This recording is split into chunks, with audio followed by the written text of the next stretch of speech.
Assalamualaikum warahmatullahi wabarakatuh. Apa kabar kanti-kanti pemirsa setia TP Jambi dimanapun Anda berada?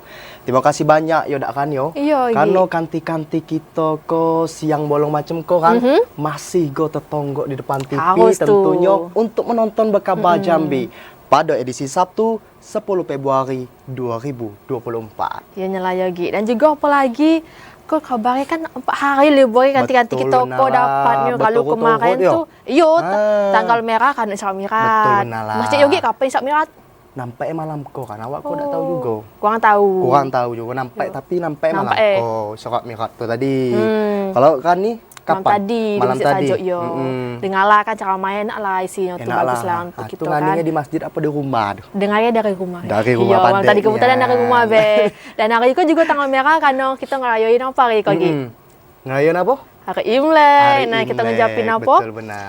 Sinian Kuala Gong si Paca untuk kanti kita yang merayakan Imlek hari Betul ko. benar Semoga lah. tahun baru Imlek kali ko bawa lebih banyak kesejahteraan untuk kita semua. Amin, betul benar. Kan lah, liburan Kani. 4 hari ko. Yogi dah ada nak rencana nak pergi ke mana gitu. Awak kau rencana nak balik kampung tu Ha. lah. Awak kau nak nyoblos. Dengar lagi kita kau nak Oh, nyoblos. iya, 3 benar. hari lagi. Kita Iya, nak tanggal nyoblos. 10 hari Ah, ko, yo, tapi yo. awak nak balik kampung lah, sudah kau.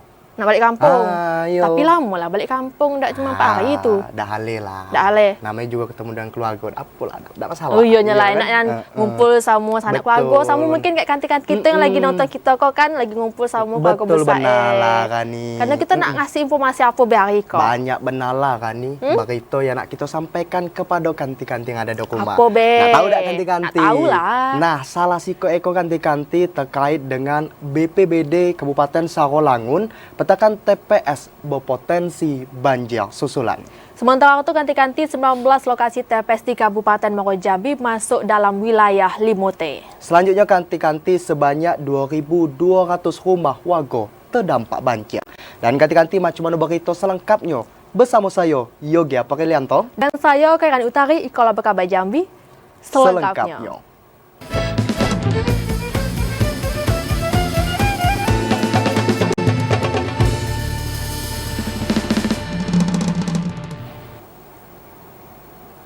Nah, kabar pertama kanti-kanti ko BPBD tingkati kesiapsiagaan banjir susulan jelang pemilu 2024 yang dengar lagi nak kita lakukan ko Selain pemetaan desa, BPBD juga lah metai TPS yang berpotensi banjir susulan.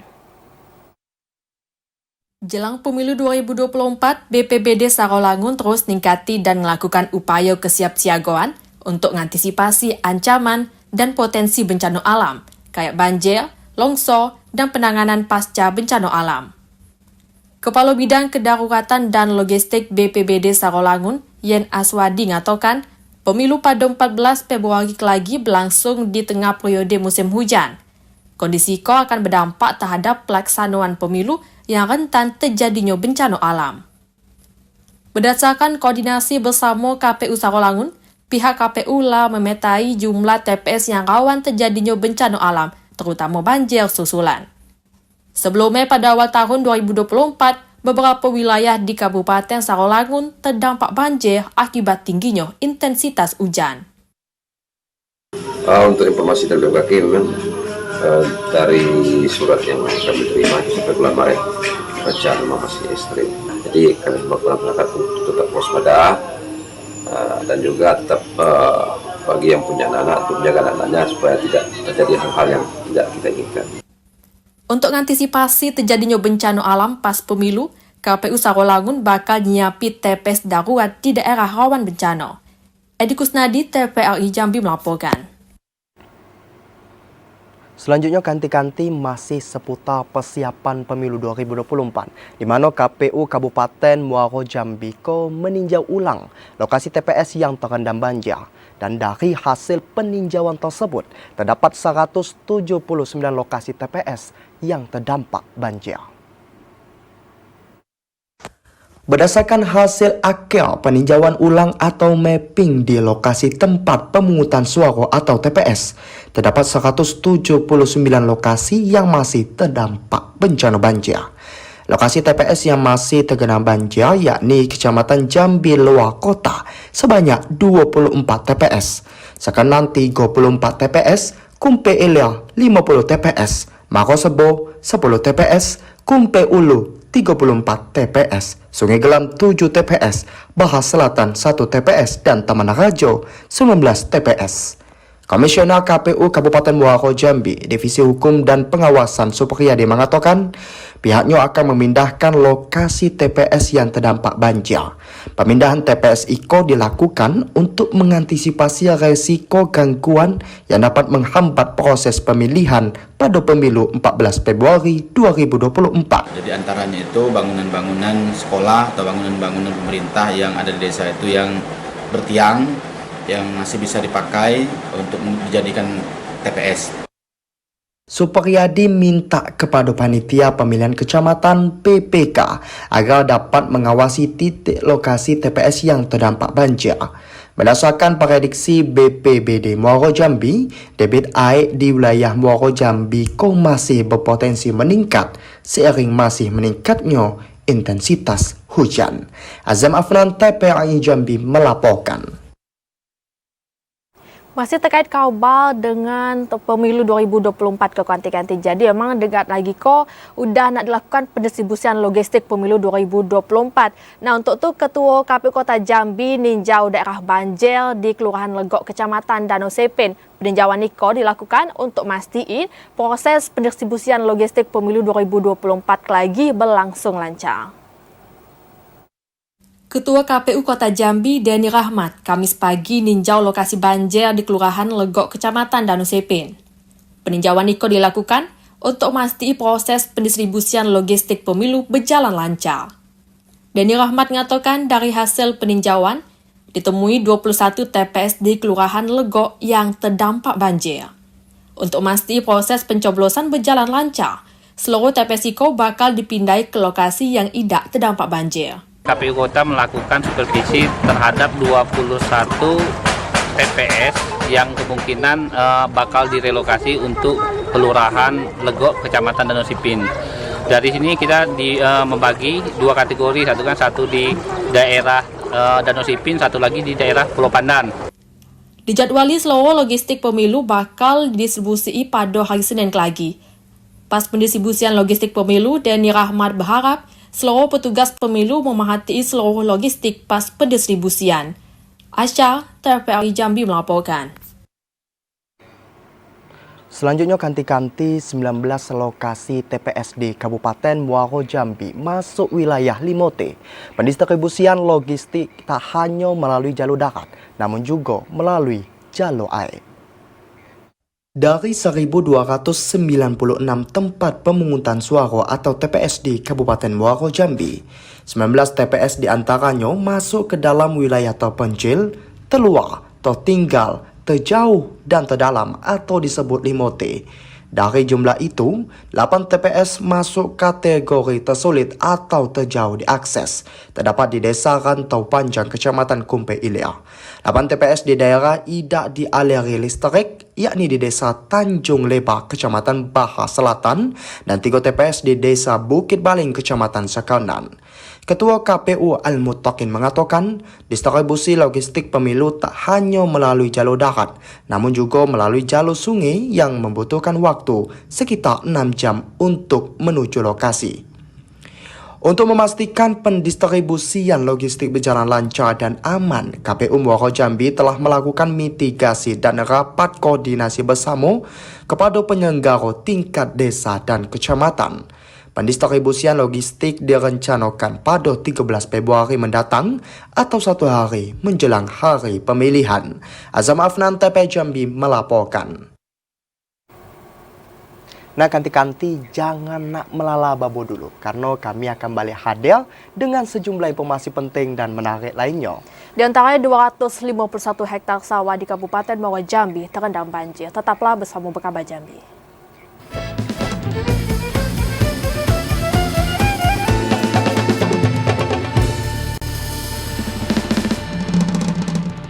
Terima kasih kanti-kanti masih nonton Berkabar Jambi. Nah, kanti-kanti memang bulan Februari ko juga intensitas hujan di wilayah Provinsi Jambi juga masih cukup tinggi dan ada di daerah yang kemarin banjir meskipun lah sempat surut tapi jadi banjir lagi macam di Kelurahan Legok Kecamatan Danau Sipin Kota Jambi yang mana banjir balik genangi rumah warga. Sekitar 2.200 rumah warga masih terdampak banjir. Banjir di Kelurahan Legok, Kecamatan Danau Sipin, Kota Jambi genangi lagi rumah warga. Akibatnya, 2.200 lebih rumah warga terdampak banjir. Dari jumlah itu, 160 diantaranya genangi pelataran rumah warga. Lurah Legok Rahman Syah ngatakan, banjir yang genangi lagi rumah warga disebabkan karena tingginya intensitas hujan dalam beberapa hari terakhir. Meski sempat surut, namun ketinggian Sungai Batanghari kini nyampe 14,67 meter dari dasar sungai. Memang saat ini air terus naik dan juga saat ini juga musim hujan terus meningkat. Namun peningkatan air saat ini dari kemarin itu berangsur-angsur naik 1 cm sampai dengan 3 cm. Selain nyiapi posko terpadu penanganan banjir, pemerintah Kota Jambi lewat pihak kelurahan juga nyiapi layanan kesehatan gratis kepada masyarakat setiap harinya. Joko TPRI Jambi melaporkan. Selanjutnya kanti-kanti masih seputar bencana banjir, di mana banjir yang melanda di Desa Pematang Jaring terus meluas. Warga berharap ada bantuan logistik dan makanan kembali dari pemerintah, mengingat banjir yang melanda telah berlangsung lebih dari 1 bulan. Ketinggian air yang mengenangi pemukiman rumah warga di Desa Pematang Jaring, Kecamatan Jambi Luar Kota Kabupaten Muaro Jambi semakin meningkat. Dalam kurun waktu 3 hari, terjadi peningkatan sekitar 15 cm. Kades Pematang Jaring Rasid mengatakan, ketinggian air yang merendam halaman rumah warga sangat bervariasi, mulai 30 cm hingga 130 cm.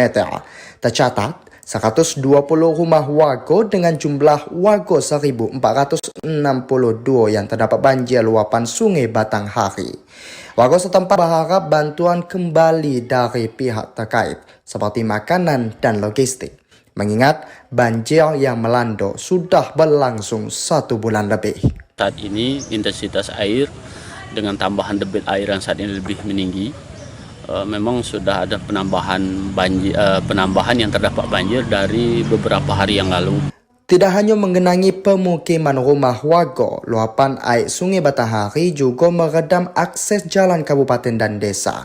Di antaranya di RT 6 menuju Dusun Pematang Selayang yang mencapai 150 meter. Kemudian jalan di Dusun Maro Kelulut sepanjang 500 meter. Dan banjir juga memutus total akses warga di RT 3 dan 4 yang berada di Dusun Tua. Untuk beraktivitas saat itu, warga setempat menggunakan perahu. Azam Afnan, TP Jambi melaporkan. Kanti-kanti banjir di Muaro Jambi tak cuma ngerendam rumah warga dan juga nutup akses jalan ternyata juga berdampak terhadap persawahan masyarakat karena sebanyak 251 hektar lahan persawahan di Kabupaten Muaro Jambi masih terendam banjir. Dari jumlah itu, 90 hektar lahan persawahan padi dinyatakan puso atau gagal panen. Lalu lebih sebulan, banjir genangi beberapa desa di Kabupaten Muaro Jambi. Meluapnya air Sungai Batanghari tidak cuma rendam pemukiman rumah warga, tapi juga merendam sekitar 226 hektar area persawahan yang berada di Kecamatan Kumpeh, Ilir, dan Ulu. Dari jumlah itu, 90 hektar lahan persawahan padi dinyatakan puso. Kepala Dinas Pertanian dan Hortikultura Kabupaten Muaro Jambi, Paruhuman Lubis, mengatakan, rata-rata umur padi yang puso baru berumur 10 hingga 30 hari. Banjir yang tak kunjung surut bikin sebagian petani padi nunda masa tanam. Mencoba ini dan kita sudah laporkan, kita bekerja sama dengan provinsi nanti bagaimana untuk menindaklanjutinya, minimalnya penggantian daripada bibit untuk para petani yang terdampak kena banjir tadi. Paruhuman Lobes nambari hingga kini pihaknya belum bisa memastikan kerugian yang dialami petani. Petani yang gagal panen lagi bakal diperjuangkan untuk dapatkan bantuan berupa benih padi. Untuk sehektar sawah bakal dapatkan besaran bantuan 25 kg benih. Azam Afnan, TPRI Jambi melaporkan. Nah, ganti-ganti jangan nak beranjak dulu karena habis yang Piko kami akan balik hadir dengan sejumlah informasi penting dan menarik lainnya. Nah, di antaranya ganti-ganti polisi periksa 6 saksi dugaan kecurangan seleksi P3K di Kerinci.